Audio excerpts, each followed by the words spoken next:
इथे स्क्रीनवर आता आपल्याला 4 उदाहरणं दिसतात. तर त्यातल्या पहिल्या उदाहरणात आपण काय केलंय, तर 2 या संख्येचा 5 वेळा गुणाकार केलाय. म्हणजेच 2 या संख्येला 2 या संख्येनेच 5 वेळा गुणलंय. बरोबर आहे. हे बघा, 1 2 3 4 आणि 5 असा 2चाच 5 वेळा गुणाकार केलाय. दुसऱ्या उदाहरणात आपण 3चा 3 वेळा गुणाकार केलाय. तिसऱ्या उदाहरणात काय केलंय, तर 5चा 4 वेळा गुणाकार केलाय. आणि चौथं जे उदाहरण आहे त्यात 7चा 2च वेळा गुणाकार केलाय. हे थोडक्यात कसं लिहितात, तर 2 आणि त्याच्या डोक्यावर छोटा 5 काढतात. हा 5 काय दर्शवतो, तर किती वेळा आपण गुणाकार केलाय ती संख्या दर्शवतो. इथे आपण 2चा 5 वेळा गुणाकार केलाय म्हणून 2च्या डोक्यावर आपण 5 ही संख्या दर्शवत आहोत. त्याचप्रमाणे इकडे काय होईल, तर 3च्या डोक्यावर किती येतील, 3, कारण आपण 3 वेळा गुणाकार केलाय. तसंच इथे 5च्या डोक्यावर 4 येतील, कारण आपण 4 वेळा गुणाकार केलाय. आणि खाली 7च्या डोक्यावर येतील 2, कारण आपण 2च वेळा गुणाकार केलाय. तर इथे पहिल्या उदाहरणामध्ये 2च्या डोक्यावर आपण 5 दर्शवतोय. ह्या डोक्यावरच्या संख्येला काय म्हणतात, तर घातांक. आणि ही जी मुख्य संख्या असते जी खाली असते त्याला म्हणतात पाया. आलं लक्षात, घातांक कशाला म्हणतात, तर जितके वेळा आपण त्या संख्येचा गुणाकार केलाय ती जी संख्या आहे त्याला म्हणतात घातांक. आणि ती मुख्य संख्येच्या डोक्यावर छोट्या अक्षरात दाखवतात. आणि जी मुख्य संख्या आहे जिचा गुणाकार केलाय आपण त्याला म्हणतात पाया. तर आता आपण घातांकांचे नियम काय असतात ते बघणार आहोत. नमस्कार मित्रांनो, इयत्ता 8वीच्या गणिताच्या संपूर्ण मार्गदर्शनासाठी 8वीमराठी.com ह्या आपल्या वेबसाईटला नक्की भेट द्या. धन्यवाद.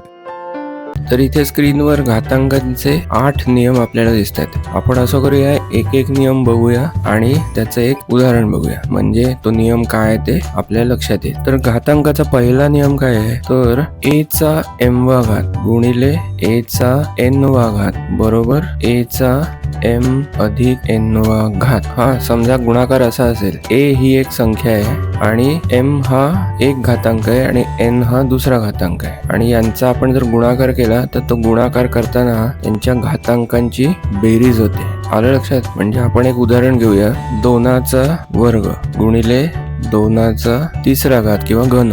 तर वरच्या नियमाप्रमाणे काय होईल, 2चा 2 अधिक तिसरा घात म्हणजेच काय, तर 2चा 5वा घात. 2चा 5वा घात म्हणजे उत्तर काय येतं, 32. करून बघू आपण. 2 गुणिले 2 गुणिले 2 गुणिले 2 गुणिले 2 असं 5 वेळा आपण गुणणार आहोत. का 5 वेळा गुणणार आहोत, कारण घातांक 5 आहे. मग 2 दुणे 4, 4 दुणे 8, 8 दुणे 16 आणि 16 दुणे 32 म्हणून उत्तर काय येतं, 32. आलं लक्षात. इथे लक्षात ठेवायचं की a ही संख्या असेल तर त्याचा गुणाकार करताना त्याच्या घातांकांची बेरीज होते. इथे 2 ही एक संख्या आहे, त्याचा आपण गुणाकार करतोय तर त्याच्या घातांकाची इथे बेरीज होते बघा. म्हणजेच उत्तर काय आलं, 5. 2 अधिक 3 5 आणि 2चा 5वा घात म्हणजे 32.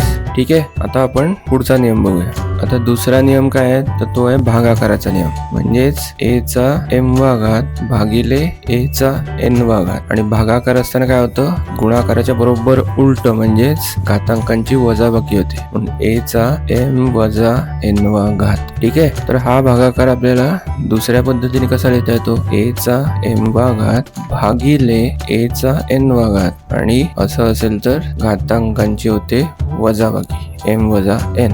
तर आता एक उदाहरण बघूया याचं. 2चा चौथा घात भागिले 2चा वर्ग म्हणजेच हे कसं लिहिणार, 2चा चौथा घात भागिले 2चा वर्ग म्हणजेच काय होणार, वरच्या नियमाप्रमाणे घातांकांची होणार वजाबाकी म्हणजेच काय होणार, 2चा वर्ग. 4 वजा 2 2 म्हणजे उत्तर काय आलं, 4. 2चा वर्ग किती, 4. ठीक आहे. म्हणजेच इथे काय लक्षात ठेवायचं, जर भागाकार असेल तर घातांकांची वजाबाकी होते. ठीक आहे. गुणाकार असेल तर बेरीज होते, भागाकार असेल तर वजाबाकी होते. आता तिसरा नियम काय आहे, तर a गुणिले b आणि त्या कंसाचा m वा घात असं असेल तर याचा विस्तार कसा होतो, a चा m वा घात गुणिले b चा m वा घात. इथे a आणि b या वेगळ्या संख्या आहेत, a गुणिले b असं आहे. ठीक आहे. आणि त्याच्या कंसाचा m वा घात आहे तर त्याचा विस्तार कसा होतो, a चा m वा घात गुणिले b चा m वा घात. तर ह्याचं एक उदाहरण बघूया. 2 गुणिले 3 आणि त्याचा दुसरा घात किंवा वर्ग म्हणजेच काय वरच्या नियमाप्रमाणे 2चा वर्ग गुणिले 3चा वर्ग म्हणजेच 2चा वर्ग किती 4 गुणिले 3चा वर्ग किती 9. हे उत्तर काय आलं 9 चौक 36. ठीक आहे. इथे बघा a आणि b या दोन वेगळ्या संख्या आहेत आणि त्याच्या कंसाचा m-वा घात आहे म्हणजेच त्याचा विस्तार कसा होतो a चा m-वा घात गुणिले b चा m-वा घात. मग आपण खाली तेच केलंय 2 गुणिले 3 कंसाचा दुसरा घात म्हणजेच 2चा दुसरा घात किंवा 2चा वर्ग गुणिले 3चा वर्ग म्हणून 2चा वर्ग किती आला 4 3चा वर्ग आला 9 आणि 9 चौक 36 हे आलं आपलं उत्तर. ठीक आहे. आता चौथा नियम काय आहे बघू घातांकाचा. जर a चा 0वा घात असेल तर त्याचं उत्तर येतं 1. कसं काय तर आपण a भागिले a असं लिहिलं त्याचं उत्तर किती येतं a गेला a नी a ला भागलं उत्तर किती आलं 1. a च्या ऐवजी आपण दुसरी कुठली तरी संख्या घेऊ 2 भागिले 2 बे केवे उत्तर किती आलं 1. बरोबर आहे. पण आपण जेव्हा 2 भागिले 2 असं लिहितो तेव्हा त्याचा अर्थ काय असतो तो 2चा पहिला घात भागिले 2चा पहिला घात. जेव्हा आपण घात किंवा घातांक लिहित नाही त्याचा अर्थ असतो तो पहिला घात असतो म्हणून डोक्यावर आपण इथे 1 लिहिला. जर हा लिहिलेला नसेल तर त्याचा अर्थ असा होतो की हा 2चा पहिला घात किंवा त्या संख्येचा पहिला घात. आपण याआधी जो भागाकाराचा नियम बघितला त्यात आपण काय केलं भागाकारामध्ये घातांकांची होते वजाबाकी म्हणजेच 1 वजा 1 म्हणजे 2चा 0वा घात. पण 2 भागिले 2 याचं उत्तर आहे 1 म्हणून 2चा 0वा घात किंवा कुठल्याही संख्येचा 0वा घात याचं उत्तर नेहमी 1 येतं. मग ती कुठलीही संख्या असो 3चा 0वा घात पण 1 असणार आणि 210चा 0वा घात पण 1 असणार आणि कुठलीही संख्या घ्या 1250चा 0वा घात घेतला तरी त्याचं उत्तर 1च असतं. ठीक आहे. तर हे लक्षात ठेवायचं कुठल्याही संख्येचा 0वा घात म्हणजे 1 असतो आणि 0वा घात का असतो तर आपण इथे बघितलं आपण जेव्हा त्या संख्येला त्याच संख्येने भागतो याचाच अर्थ काय त्या संख्येच्या पहिल्या घाताने त्या संख्येच्या पहिल्या घाताला आपण भागतोय आणि जेव्हा संख्येचा भागाकार होतो तेव्हा घातांकांची वजाबाकी होते म्हणजेच 1 वजा 1 इथे आले म्हणजे 2चा 0वा घात आला म्हणजे 2चा पहिला घात भागिले 2चा पहिला घात याचं उत्तर किती येतं 1. हे का आपण इथे वर काढलं नाही म्हणून 2चा 0वा घात बरोबर 1 म्हणजेच कुठल्याही संख्येचा 0वा घात म्हणजे 1 आहे. ठीक आहे. तर हे नीट लक्षात ठेवायचं. आता 5वा नियम काय आहे तर a चा ऋण m-वा घात किंवा वजा m-वा घात असं जर असेल तर ते आपण कसं लिहू शकतो 1 भागिले a चा m-वा घात म्हणजेच a चा वजा m-वा घात त्याला जर धन करायचा असेल तर तो कसा लिहितात 1 भागिले a चा धन m-वा घात. त्याचं एक उदाहरण बघूया 2चा ऋण तिसरा घात किंवा वजा तिसरा घात हे आपण वरच्या नियमाप्रमाणे कसं लिहिणार 1 भागिले 2चा तिसरा घात किंवा घन म्हणजेच काय येणार 1 भागिले 2 गुणिले 2 गुणिले 2 म्हणजेच किती 1 भागिले 8 किंवा 1 अष्टमांश हे आलं उत्तर. परत बघा संख्येचा वजा घातांक आहे तो जर धन करायचा असेल तर तो असा लिहावा लागतो 1 भागिले a चा धन m-वा घात. मग आपण इथे उदाहरणात तेच केलं 2चा वजा तिसरा घात आहे तो धन करण्यासाठी आपण काय केलं 1 भागिले 2चा तिसरा घात. आता छेदात गेल्यामुळे तो धन झाला आणि मग ते सोडवलं 2चा घन किती 8 म्हणून उत्तर काय आलं 1 अष्टमांश. ठीक आहे. आता 6वा नियम काय आहे बघा a चा m-वा घात आणि त्याच्या कंसाचा n-वा घात असं असेल तर हे कसं लिहितात a चा m गुणिले n-वा घात म्हणजेच a चा m n-वा घात. ठीक आहे. तर याचं उदाहरण बघूया 2चा वर्ग आणि त्याच्या कंसाचा तिसरा घात. वरच्या नियमाप्रमाणे काय होईल 2चा 2 गुणिले तिसरा घात म्हणजेच 2चा 6वा घात म्हणजेच काय 2 गुणिले 2 गुणिले 2 आणि अजून 3 वेळा 2 गुणिले 2 गुणिले 2 असा 2चा 6 वेळा गुणाकार करावा लागेल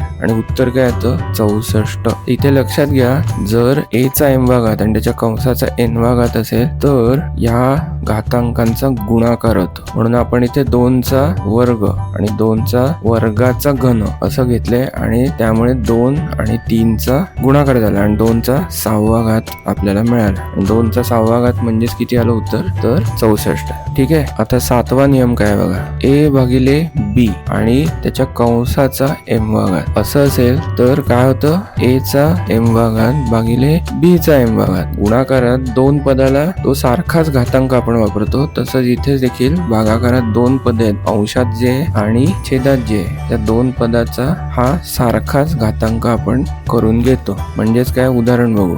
2/3 आणि त्याचा वर्ग, तर 2चा वर्ग भागिले 3चा वर्ग, म्हणजेच 2×2 4, 3×3 9, 4 9 असं उत्तर आपल्याला मिळालं. परत एकदा बघा, ए भागिले बी हा आणि त्याच्या कंसाचा एम भागात दिलाय आपल्याला. जेव्हा असं असतं तेव्हा अंशाचा एम भाग भागिले छेदाचा एम भाग असा त्याचा विस्तार होतो. म्हणजे इथे 2चा वर्ग भागिले 3चा वर्ग, 2चा वर्ग किती 4 आणि 3चा वर्ग 9, म्हणून उत्तर काय मिळालं 4 9. ठीक आहे. आता शेवटचा 8वा नियम बघू काय, तर तो काय आहे, ए भागिले बी आणि कंसाचा ऋण घातांक असेल वजा एम, तर धन घातांकाच्या स्वरूपात हे कसं लिहितात, तर अंश आणि छेदाची अदलाबदल करायची. म्हणजेच बी हा अंशात जाईल आणि छेदात काय येईल तर ए आणि त्याच्या कंसाचा एम भागात असा बदल होतो. म्हणजे इथे आपण बघतो की ऋण घातांक आहे, पण अंश आणि छेदाची अदलाबदल केल्यावर हाच घातांक धन होत. ठीक आहे. आता याचं उदाहरण बघूया आपण. तर 2/3 आणि त्याचा ऋण घातांक काय वजा 2. तो वरच्या नियमाप्रमाणे काय होणार, 3 जाणार अंशात, 2 येणार छेदात आणि घातांक होणार धन. आता हे सोडवायचं. आधीच्या नियमाप्रमाणे आपल्याला माहितीये की असं असेल तर अंशाचा घातांक होतो 2 आणि छेदाचाही घातांक होतो 2, बरोबर. म्हणजेच 3चा वर्ग किती झाला, 3×3 9, 2चा वर्ग किती झाला 4. उत्तर काय आलं 9/4. ठीक आहे. परत एकदा बघू. 2/3 अशी संख्या आहे आणि त्याचा घातांक किती आहे वजा 2. हा घातांक धन करून घेण्यासाठी आपल्याला अंश आणि छेदाची अदलाबदल करावी लागते. म्हणजे इकडचा 3 जातो अंशामध्ये आणि इकडचा 2 जातो छेदामध्ये आणि मग घातांक होतो धन. आणि मग आपण ते सोडवून घेतलं. 3चा वर्ग भागिले 2चा वर्ग, 3चा वर्ग किती 9, 2चा वर्ग 4, म्हणून उत्तर काय आलं 9/4. ठीक आहे. तर हे होते घातांकांचे 8 नियम. हे पक्के लक्षात ठेवायचे. पाहिजे तर हे सगळे नियम तुम्ही एका कागदावर लिहून ते तुमच्या घरात एखाद्या भिंतीवर किंवा कपाटावर चिकटवून ठेवा. म्हणजे जाता येता तुमच्या त्या नजरेस पडतील आणि आपोआपच पाठ होऊन जात. ठीक आहे. तुम्हाला जर हा व्हिडिओ आवडला असेल तर कृपया लाईक करा. त्याचप्रमाणे तुमच्या मित्रमैत्रिणींबरोबर जास्तीत जास्त शेअर करा. आणि सगळ्यात महत्त्वाचं काय, तर कृपया आपलं हे चॅनल सबस्क्राईब करा. धन्यवाद.